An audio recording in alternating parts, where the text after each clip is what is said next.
So let me introduce the speaker. He's Nhan. He did his PhD in 2011 at Johns Hopkins. Now he's a postdoc at Fermilab. So he worked on a lot of things. He started with drag alignment, and it's a bit similar to what you do here with near alignment. Then he worked in Dijets in Fermilab. He was the editor of the legacy one paper for high mass searches in the TAMU. He worked in Substructure, also he got an award for happy Reconstruction at Fermilab, and also distinguished research in 2014. He's now working together with us on the trigger tracker, and also he will talk about something that is not CMS, is LTMX experiment for low mass dark matter.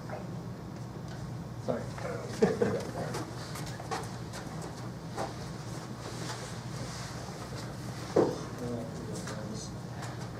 All right, so thanks everyone for coming and the invitation. I'm going to be talking about a couple of different things today, but I'll try and connect them all together. The first thing we're talking about is a boosted Dijets search that we've been developing at CMS. This is what I mean by sort of the Dijet renaissance. And then I'll try and connect this to both searches for dark matter at the LHC and then also some new initiatives. Okay, so let me start with sort of the big prologue here. So, of course, the LHC can help to answer many of the major physics questions that we have. So these are still on right from P5, so new particles and new physics. The Higgs is a tool for new discovery, and of course, nature for dark matter, the nature of dark matter. And if you're not following closely, the LHC is settling into a long period of data taking at a fixed energy of 13 to 14 TeV. And there are, I'd say, two main features. The first one is pileup is the main detector challenge. And I'll try and briefly allude to this and the work that I've been doing there. And then, since we're at a fixed energy, the thing that we'll be having is unprecedented data set sizes. So some of the searches that we'll be doing will transition from, say, searches for high mass stuff to really taking advantage of the big data sets. So weaker couplings, hidden new physics, and precision measurements. And so this is the, in case you're not familiar, this is sort of the timeline of the LHC going forward and the amount of data that we're collecting. And so, okay, I guess that'll happen every time I transition. So this boosted Dijet I'm going to talk about is actually going to hit on all these points, so all these 3 P5 points, and also some of these ways for looking for the physics and final. So let me give sort of a map of the talk and the way it's going to work. So I'm going to be focusing mostly on this boosted Dijet search. There are some prerequisites that are needed to understand sort of what's going on. So I'll talk a little bit about this, give you a little bit of background information. And then I'll finish up by talking about how this isn't really just one search at the LHC, but it's really a program of new searches. And in fact, I'll talk about the different directions that we go for these sorts of, for this sort of idea. Okay. So the outline of the talk is as follows. So first, why Dijets? It's a really well-motivated and very common search at Hadron Colliders. I just want to give you a really sort of brief overview. Then sort of the title of the talk, what's the Dijet renaissance? What are we doing which is new? And then before getting into the analysis itself or the search, we need a couple of prerequisites. So I'm going to talk a little bit about that. So just a little background information. The search, the results, and sort of how the results are related to precision Higgs and also dark matter at the LHC. And then I'll talk more broadly about dark matter.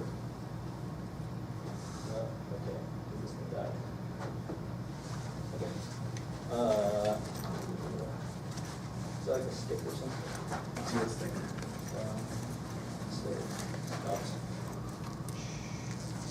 Or I'll just kind of point or say or whatever. It's fine. It's okay. You want a laser pointer? Oh, yeah, that's great. You go to. Yeah. You could you? Yeah. Sometimes.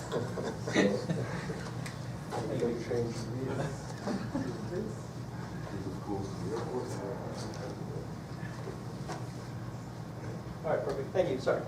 And then I'll wrap up over the next last 15 minutes or so by talking about dark matter accelerators in general. Okay, so Dijets. So it's a fairly straightforward topology. You have quarks or gluons coming in, makes a new particle, and then quarks or gluons coming out. Right? But while it's fairly straightforward, it accesses really a rich and broad range of BSM scenarios. from extra dimensional models, composite Higgs, extended gauge sectors, extended Higgs sectors, so lots of different things, just with this sort of straightforward topology. And these are then connected to a lot of these questions, dark matter, Higgs, what are you deciding? The strategy for this search, which is sort of pretty general, you get two jets that come out, you put the four vectors together, you look for a bump. That's honestly the following thing. This is Dijets. Okay? So where are we currently with Dijet searches? So these are sort of the current state of the art of Dijet searches.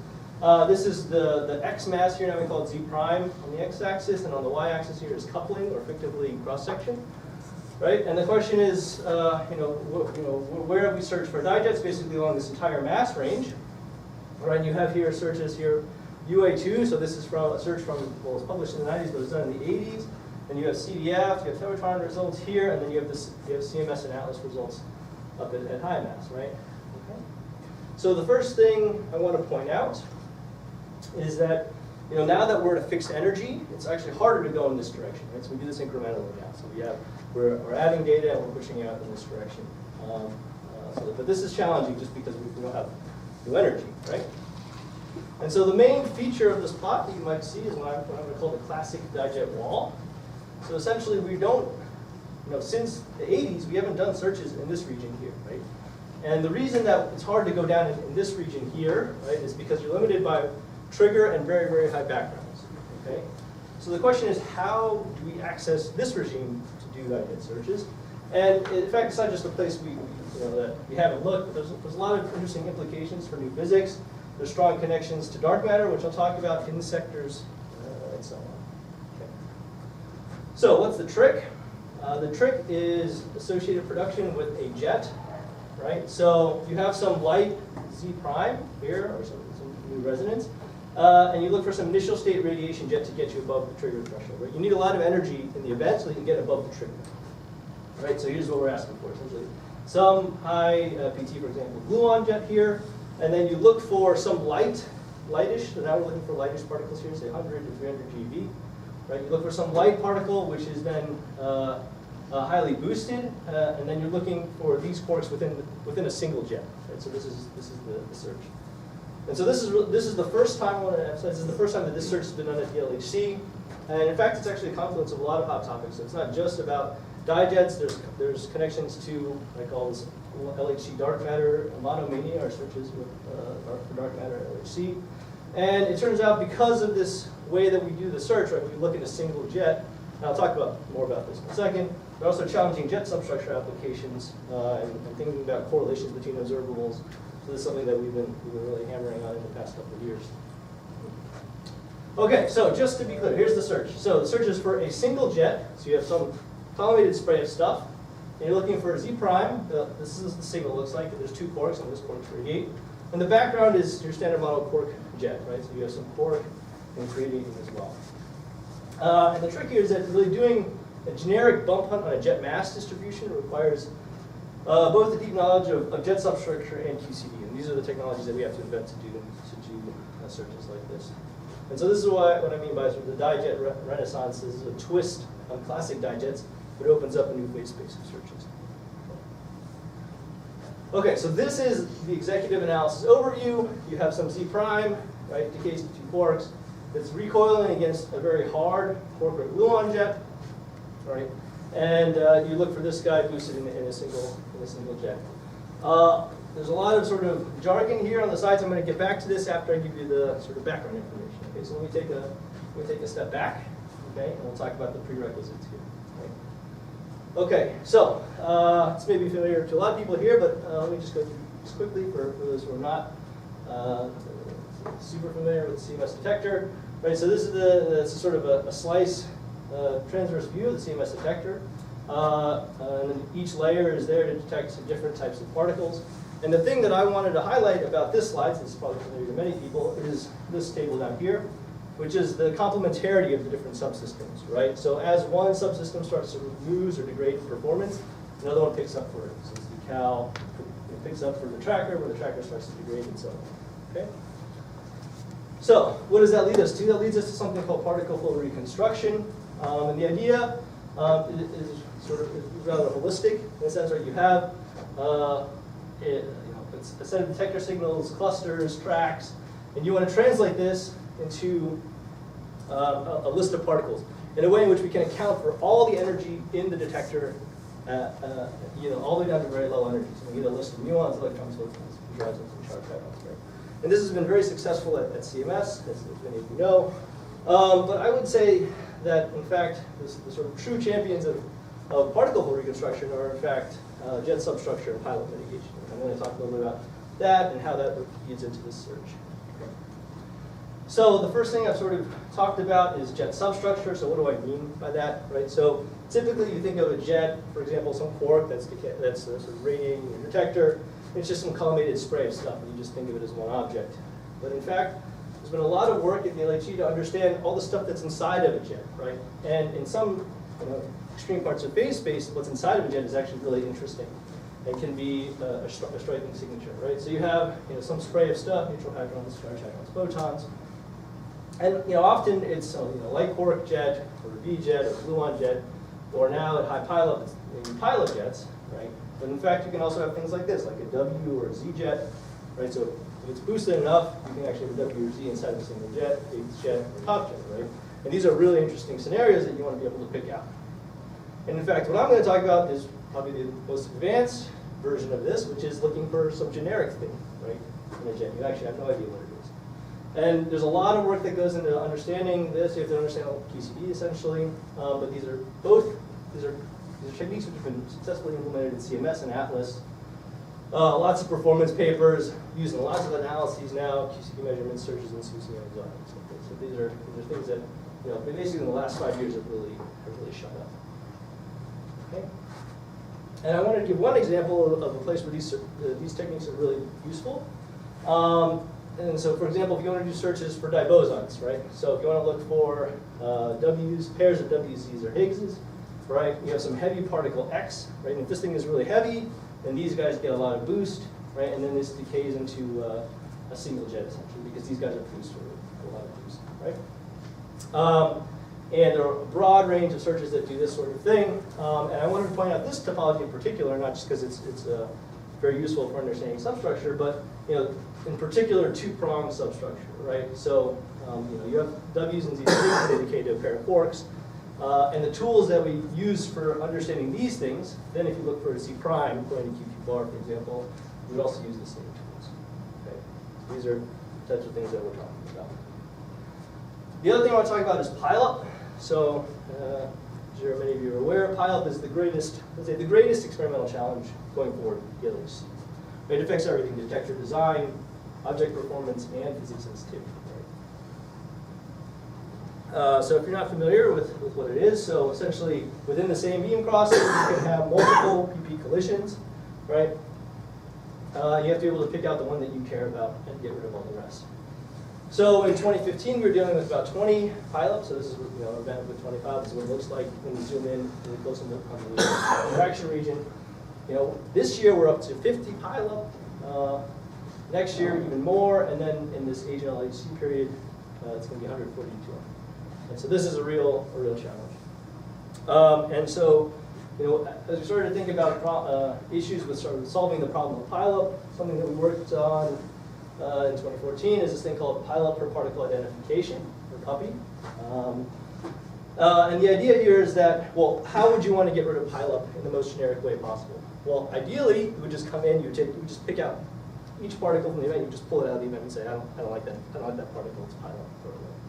And that's the basic idea with what we're trying to do here.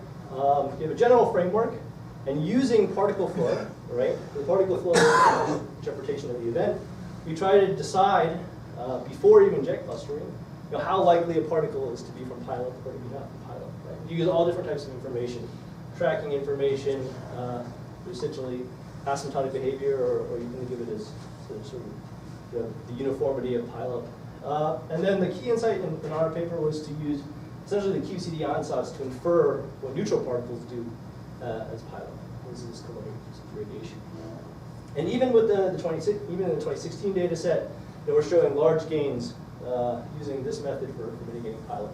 So I won't go into too much detail. I could talk about this for hours if you ask me. But as a black box, is essentially what it's doing. Right? So you have some event, it's got a whole bunch of pileup in it. So these blackish squares. You run the algorithm, and then at particle level, you decide whether or not if this is a pileup or not, and then you can clean up the event or something like this. Okay. So those are the basic inputs. All right. So now let's go back to the search, and let's go back to this slide, which I showed before, right? And walk through it a little bit more carefully. Okay. So the first thing is that you look for one high PT jet above 500 GeV. And you have to look above 500 GeV because this corresponds to the trigger, which is the HT trigger, right? And we're using puppy jets here. So these are jets which are clustered with the puppy algorithm. And like I said, you're looking for some high PT jet. The standard model, the main background is just plain QCD. So the main background is essentially just a quark jet also, a quark and gluon jet also on this side, right? And this is basically overwhelming at least. The other thing is that we have a standard model candle, which is actually really nice. It's the standard model of W and Z. So this our signal is a Z prime here, but you also have a standard model process W and Z going to QQ bar, right? So if we can pick this out too, right, this would be really interesting, both as a calibration for our standard model candle and also to study W and Z's at ultra high PT. We're talking about W's and Z's at above 500 GeV. And this, for example, helps us to study things like higher order, next to leading order QCD and electron corrections. Okay. All right. So on the substructure side, so now how do we kill all this overwhelming QCD? So the first thing we do is we use we have a couple of jet substructure selections. The first one is the jet mass, which is essentially for and we use something called the soft drop jet mass. Right?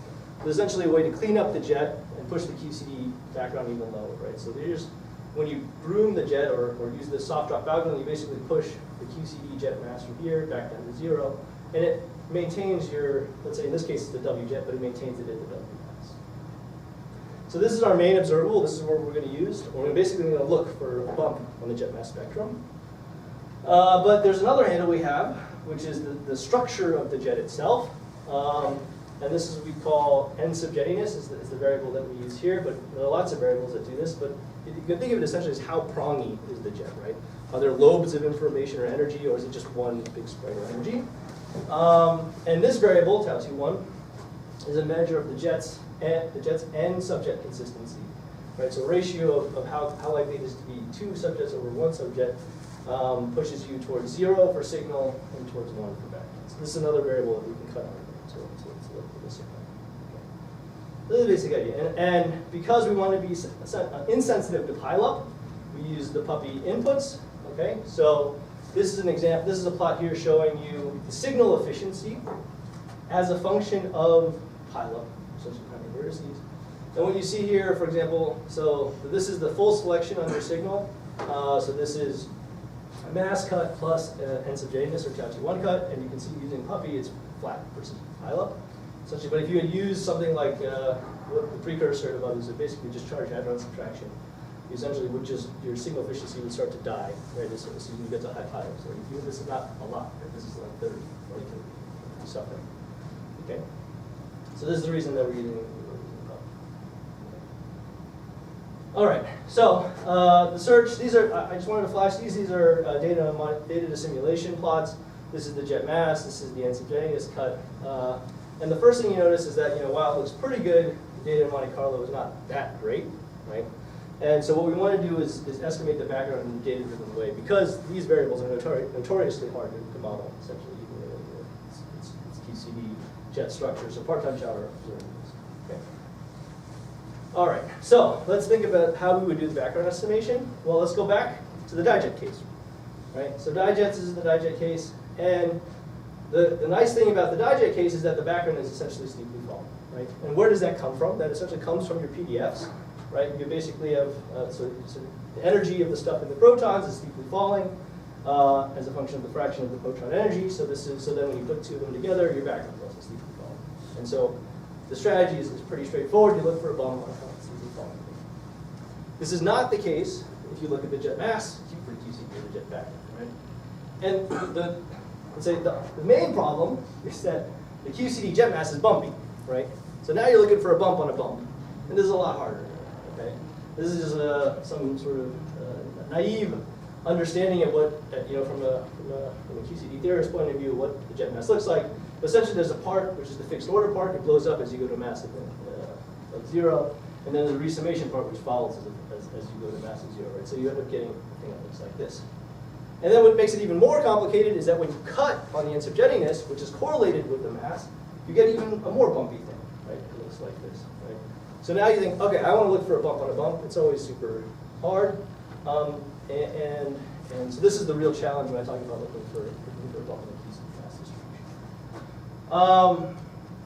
And this is basically what I said, right? So it's really hard to pick out, for example, a W over the QCD background. And I just want to illustrate what that looks like and why this is hard.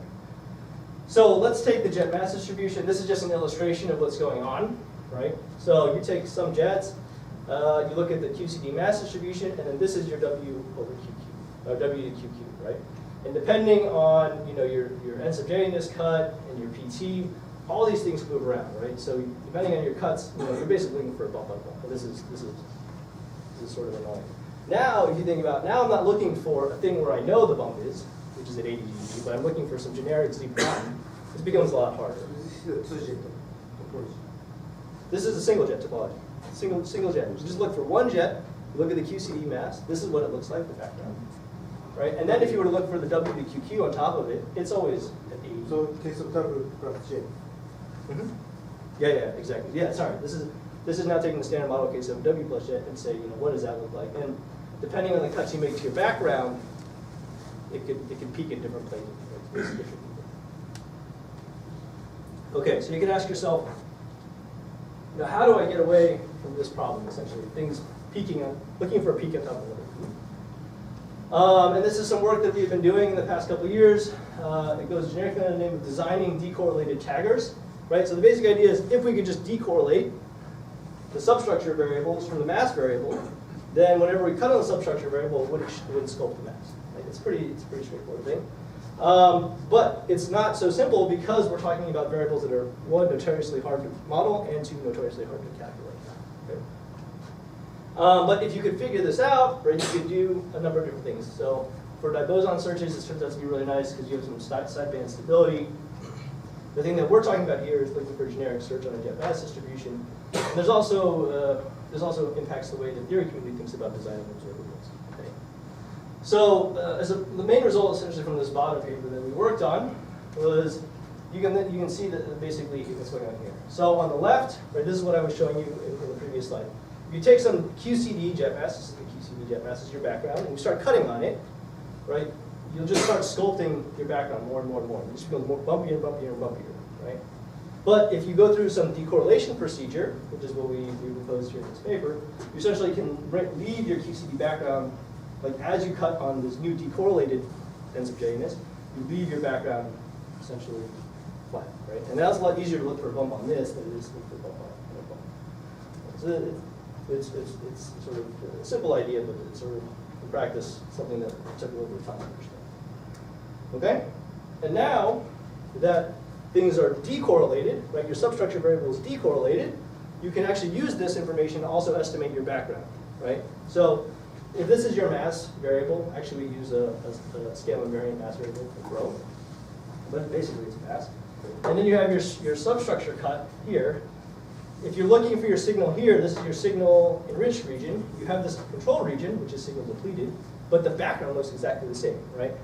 So if you are able to essentially predict your QCD background from this region, and then use it and then make a transfer factor between your background enriched region, signal depleted region to your signal enriched region. This is the basic idea, and you can do this. Basically, if this thing is decorrelated with this thing, I don't think it's rather straightforward. Okay. So in practice, this is a little bit more complicated. We do it in a 2D plane. So this is your transfer factor in your mass-like variable in PT, and because these things are hard to model, you have data Monte Carlo differences, and your transfer factor isn't exactly flat, but there's some shape to it. Okay. But this is the basic one. So a couple of details on the search here in terms of systematics. So basically doing this fit between the control region and the signal region has a number of systematics that are related to this. Basically fit parameters, closure, things like that. And then you might ask yourself, well, how do we know that the data does a good job of modeling the signal? And so what we use is actually we use W's from top events. And we look for essentially the W in these tops. We see that the data models it fairly well. There are large uncertainties here. But we essentially have a good idea of what this signal looks like. And actually what you'll see is that although we have pretty low statistics here, we'll actually are able to constrain this in situ in our final mass distribution. Okay. So let me go back Do you to think a jet energy scale can be 1%? So this is essentially, so the numbers aren't here, right? But essentially the mean of this peak in Monte Carlo and data is the same with 1%. It's like 0.99 plus or minus 1 or something. So that's why how you choose 1%. Yeah, exactly. But essentially,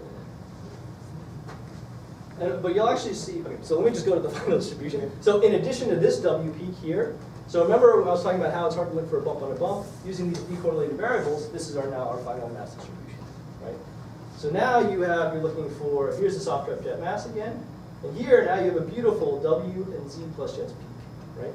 And this we can actually use to constrain the jet mass scale, for example, in situ when we do this fit. Right, so now we're looking for Z primes between, let's say, 100 and 300 GeV. Don't see any major bumps, right? So then you set them. So, Can you separate, I don't know, fit for how much W, how much Z? we can do that. Actually, what we're going to do, and what we're working on now, I don't have any results because it's open, but you can double B-tag this plot, and you can actually simultaneously fit for W's and Z's. Well, that's what I. Yeah. But the resolution isn't that great. You should have another handle, which is basically the B-tag. But this gives you another cross-check that you got this, right? Exactly. So let me go back to the original plot I showed at the beginning of the talk, which I had this Dijet wall here. And now we're making some new limits essentially here. And if you remember, this is the plot from UA2. So we're setting limits in a place essentially where there haven't been limits since the 80s. And in fact, ever, because these guys stop at about 140 and we're going down to about 100 G in searching for new particles. Okay, so this has been really exciting for us to really probe into a new region of phase space.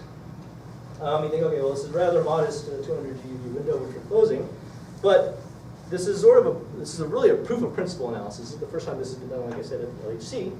If you imagine, there's a whole program now to do other searches in this area. Right. So the first thing is to say that. Where do they let us sit in this tool? So these are leftophobic models, essentially. Okay, but if you assume that, I don't know, universal coupling. Okay. If it's a sequentially standard model, I'm not exactly sure because you have to consider the production mechanism, right? Which is going to be QQ1. But no, we didn't interpret it in terms of just sort of a sequential standard model. But I probably I'm just curious, probably in this probably in this case the leptons are the most powerful. All right. So the thing I want to point out is that you can really go really much lower, right? So this is a place that's never been searched, right? So if you had an ISR photon, for example, or you can even just search.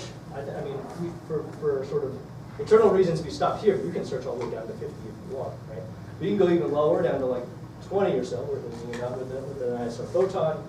You can go all the way up to 500 GeV, which is where typical LHC searches stop. So in the end, you could cover something like another order of magnitude, right? So something where the program, let's say for traditional Dijets, is covering order of magnitude, and we cover order of magnitude below that. Right? So this is really getting long mileage. And there, in particular, if you want to go to smaller couplings, you could have other handles. So for example, if you're looking for not some Z prime to dB bar, but something that went to dB bar to some Yukawa coupling or something like that, you could actually push the much smaller couplings by using the B-tag information as well. Right? And in fact, this is one thing that we're thinking about now. So I don't have any public results to show you, but for a long time, gluon fusion Higgs to dB bars has been considered impossible at the LHC. And the question is, if we now turn this around, we say, what if this Higgs is 125? So the scalar is 125, and it goes to dB. Could we actually see this at the LHC? And you need some new tools. So one thing I wanted to sort of market here is this the CMS double B tagger, which essentially uses machine learning techniques to pick out special jets that also have two Bs in it. You could really push down the background and search for something like this. So if you're in CMS, you can look up how we're doing. But let me say, I think with 2016, 2017 data, we can get close to the standard model sensitivity. Right? So we're talking about doing something 15, 20 years ahead of schedule. So this is really fun. It's not just also that it's something that's curious that we can look for and is interesting. There's also a lot of BSM implications for doing this search, right? And the basic idea is this. So if you probe Higgs couplings at high momentum transfer, Q, you essentially have much greater sensitivity to some new physics scale angle. Right? It goes as the square of, let's say, this show high PT over essentially the depth, right? So if you're at 1 TeV Q, which is what we're at now, right? We're at 500 GeV jets, you're 16 times more sensitive to some new physics doing this thing than for doing, let's say, searches at the Higgs at 125, right? And this is really cool because now you're doing searches for PT above 2 times the top mass, so you can look for anomalous top couplings, for example. You can resolve top versus anomalous gluon couplings. So these are things that are actually really fresh in the literature, and people are trying to understand how these sorts of things can set limits on anomalous Higgs couplings. It's actually the same principle that goes with anomalous triple gauge couplings as well, right? Anomalous triple gauge couplings, the best limits are the ones that look for WW at high mass, right? It's the same thing. And in fact, we did something like this in this topology with the Tran 1 data, where we looked for anomalous CP violating Higgs to VV couplings in this topology, where on this side you ask for V instead of just 4. But this is actually a really active area of research. Like I said, you can do anomalous Higgs to TT bar couplings. One paper that came out, or a couple papers that came out really recently, so you can do anomalous Higgs to trilinear, so Higgs trilinear couplings. If you do the Higgs above 2 times the mass, PT, or Higgs greater than 2 times the mass of the Higgs, right? And again, this is something that people really wanted to push for at the HLHC. You can do this maybe even now at high with just a single Higgs at high, looking basically inside the loop. All right, so this is stuff that's sort of coming, but again, it's sort of all related to this program. Okay, so going away from Higgs and going to dark matter now. So let me connect this Dijet search to dark matter, right? So this is the search we're essentially doing. We look for, of course, an initial state radiation gluon, but this is the Feynman diagram, and actually the LHC searches for dark matter involve things that look like this, right? So monojet. Right? This is the classic way to look at dark matter. The Z prime talks to dark matter, it goes invisible, right? And this is your thermal equilibrium diagram of the universe. Right? So there's a complementarity to these search strategies. So if this guy is more than 2 times the mass of the dark matter particle, then this diagram dominates, right? So this is what you want to look for. But let's say that we live in a universe where the Z prime is actually less than 2 times the mass of the dark matter, and so it prefers to go back to quarks. Right? So this is the diagram that we have out for Dijets. And in fact, LHC interpretations now involve the sort of searches for dark matter, and they look a lot like this. Right? So let me walk you through this sort of complicated plot here. But this is the mass of the mediator, right? Your Z prime. This is the mass of the dark matter. It's log linear plot, but there's a line here, right? Which is the mass of this guy is 2 times the mass of this guy, right? And below this line, this is where mono X or mono jet type searches. This is where they make their money. But then you have Dijet searches, which actually are able to probe this entire region up here, where the mono jet searches don't do anything. And this is where your traditional Dijets come in, essentially from 500 GeV up to high masses for the Z prime. But this area was completely uncovered, essentially until our search came in, right? We did light Z primes. Okay. And so this is essentially a new region where we're starting to probe, and of course we want to close off this region here and push you a little lower in this direction. Okay. So let me just give a little bit of a mini summary here. That this is, I just wanted to stress to the point. This is a new search program.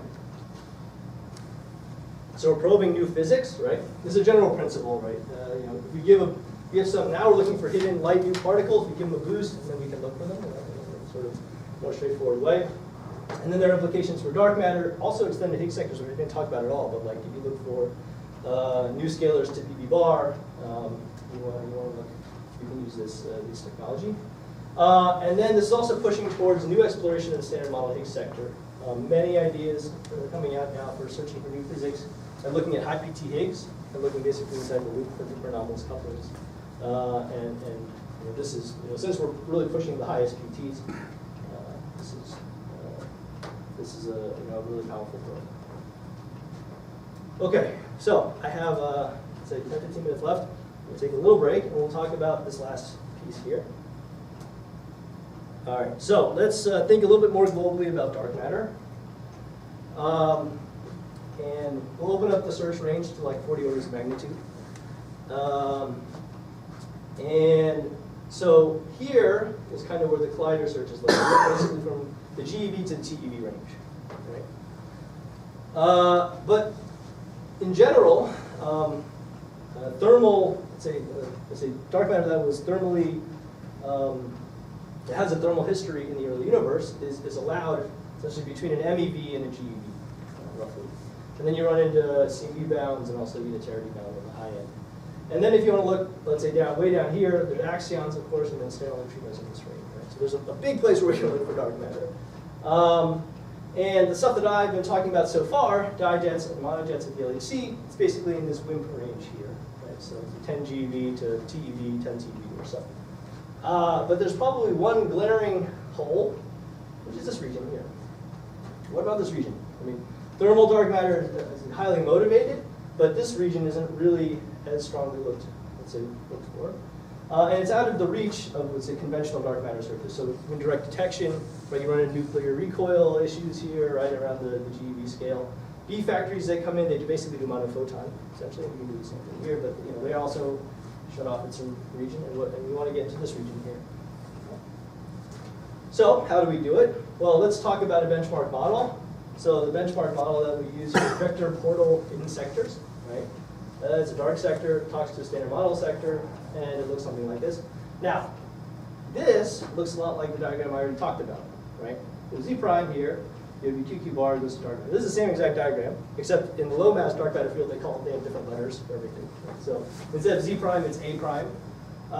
Instead of you have alpha dark, well, I'll get to it, but essentially it's the same, right? Okay. And then you have the same issue, right? You want to look, again, mediator mass versus dark matter mass. You have two regions that are interesting. You have the region where this guy is 2 times the mass of this, and you have the region where this guy is 2 times, less than 2 times the mass of the dark matter. Now focus on these processes. But it looks exactly like the diagram, the picture I showed before. So this picture I showed earlier, this is mass of mediator versus mass of dark matter.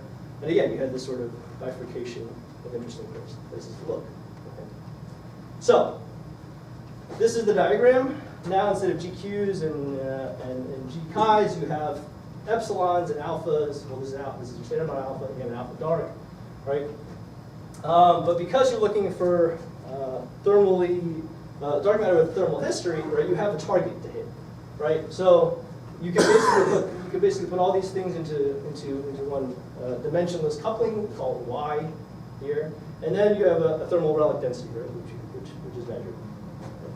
And then this leads us to a definite target for dark matter that we should search for, right? So we know the thermal relic abundance, and then we basically know, for a given dark matter mass, we know exactly where we need to hit, right, in this coupling, right? But this is the exact same plot I showed earlier, right? So this is now instead of Z prime mass is the dark matter mass, but versus coupling, right? You just want to push as hard as you can in mass versus coupling. But in this case, you actually have a hard target, right? So if you can get down to these couplings, you can actually fully probe thermal dark matter in this mass range. Now we're just looking at a different mass range from MeV. All right. So there's been a lot of work, let's say in the last couple of years, as to how do we get down into this range.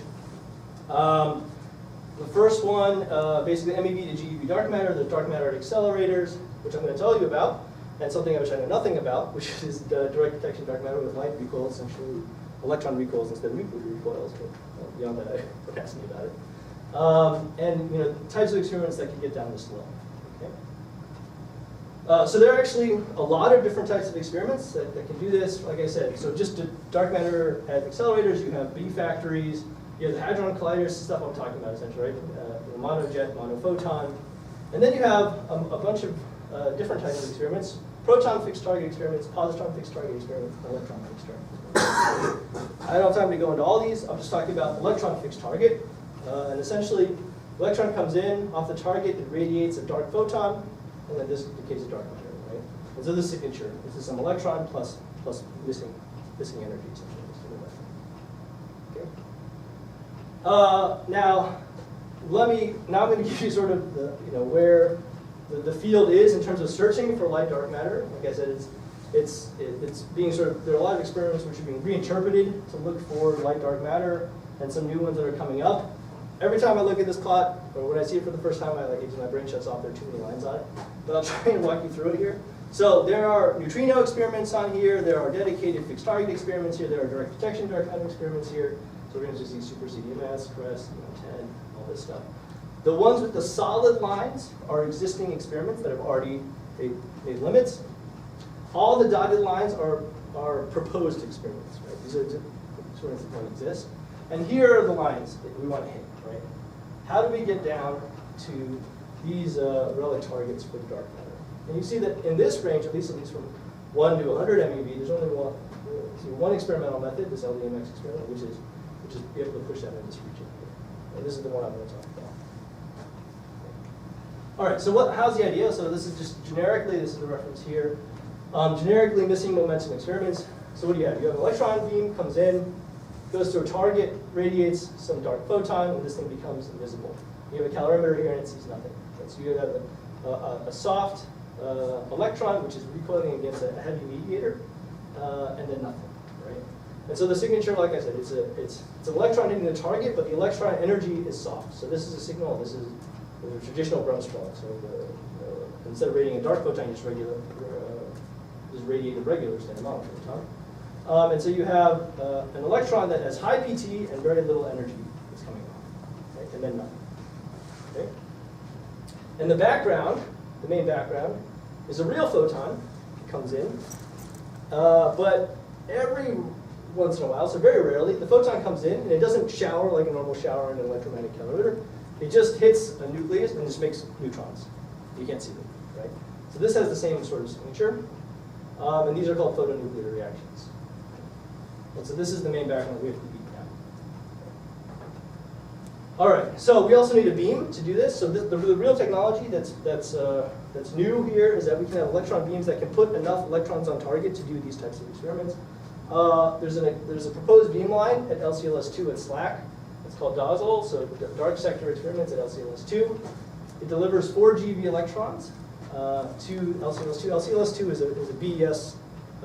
It's an free electron laser essentially beam, but they don't use all their buckets. They only use essentially one every 1.1 microseconds, right? So they have these are like tall things. These are essentially what LCLS2 uses, but they have all these other buckets that they don't use.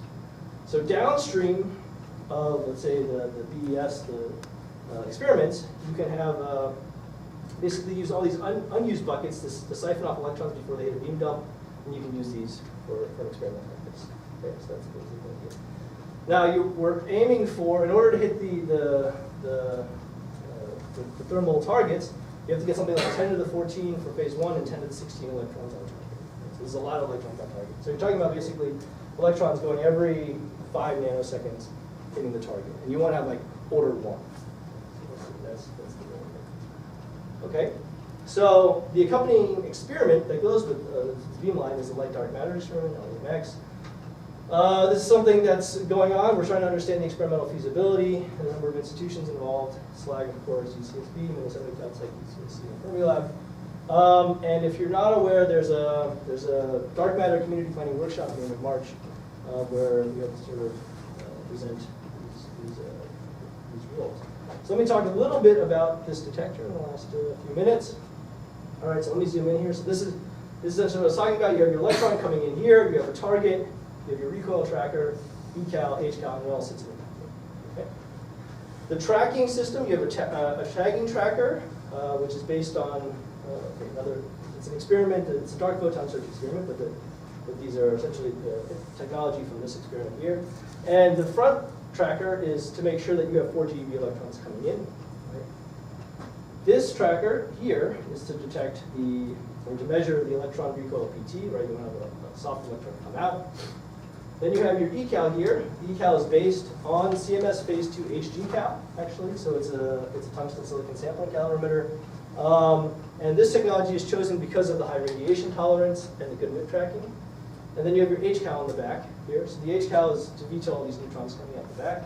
And this would be an iron scintillator sampling calorimeter. There's a high sampling fraction to detect neutrons with high efficiency. So you don't have any of because you have MIP. That's right. So yeah, so one other background which I didn't talk about, essentially photon converting to 2 muons, right? But you essentially would see those MIP through everything. Yeah, and they would MIP through your HCal. You would just this HCal, any signal you see in there, you just kill the event. Okay. So of course I didn't have too much time to talk about this in detail, but hopefully this convinces you that missing momentum experiments are interesting and they're promising technique for detecting like dark matter. And this experiment is a proposed flagship experiment for this new beamline that's dedicated to looking for dark sectors. This is an example for one of our design studies. This is looking at essentially your HCal veto rate as a function of energy and layers you put in your HCal. You want to get, you want to reject neutrons at like 10 to the minus 3, 10 to the minus 4 level. Right? So it's super good neutron rejection. And yeah, we're essentially shooting to demonstrate we can do this, with close to, let's say, 14 electrons. Okay, so let me wrap up here. So, who's the Dijet searches? Resonance searches are a promising new search strategy. As you see, I showed you some first results on 2015 data.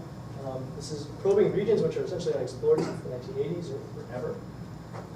There are also interesting applications for using searches like this to probe standard model Higgs at high PT, powerful connections to anomalous Higgs couplings.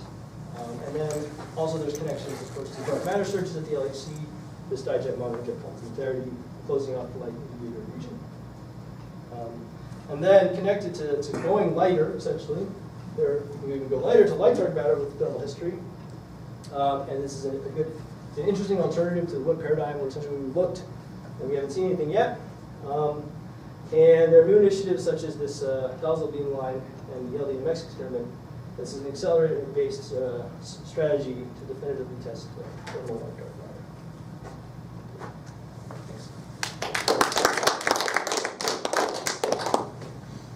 Do you have a sensitivity plot for the missing dark medium, for example, that plot?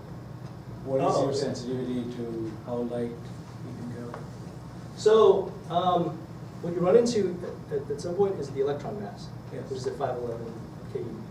Right? So you can actually go below the electron mass for the mediator mass, but essentially the sensitivity starts to shoot up dramatically after you hit the electron mass. So I think you're guessing for just 10 Yeah, I mean, you just put MA. let's just pick 10 MeV, and you're going to probe 10 MeV dark matter that's being produced. The interaction is going through your dark photon, let's say, and your dark photon leads to no signature in your HCal and ECal, right? But then those detectors have certain thresholds. That's what I'm interested in seeing. What thresholds you need so you can probe these parameters. So let me see that. So you have a 4 GeV electron coming in, right? And that sets this energy scale of your problem, right? So if this guy is 10 MeV, well, so this is 30 MeV, right? And then this is the case of 10 MeV dark matter particles, right? Then the electron will tend to be a little bit harder. But what you have to detect is actually this electron, which is still order GeV or so. Right, that's the easy part. But Yeah. the fact that there's missing, Yeah. you're missing something at 10 MeV particle. No, so you're missing something, right? So this is you're still missing something which is a significant fraction of the beam, right? So you're still missing something which is order 2 or 3 GeV, right? It's just radiating off something which is very light, right? You can radiate off the photon, right, which is massless, but it still creates a significant energy positive encounter with it, right? So I hope I'm explaining myself, but you're actually missing. You're looking for the missing energy, which is still significant. Yeah. We're not trying to detect these guys, which would be I polite. know, but that's over the background that you'd be seeing from real photons. Right, so real photon BREM, right, because the photon is massless, most guys are collinear, right? So most of the time, most photons, BREM is, this guy is soft, right? And sorry, the electron comes in and it loses only a small amount of its energy. But if it's radiating something that's heavy, let's say that's 500 MeV, then you get a much larger kick, essentially. Yeah, but I'm asking about 10 MeV. 10 MeV. Yeah, so 10 MeV. Oh, we can talk later. No, but just quickly. So you're right. So as you get lighter and lighter, this gets heavier, harder, except that the cross section goes up. Okay? So it's more likely to radiate, right? So you just have to. So it's sort of a balance.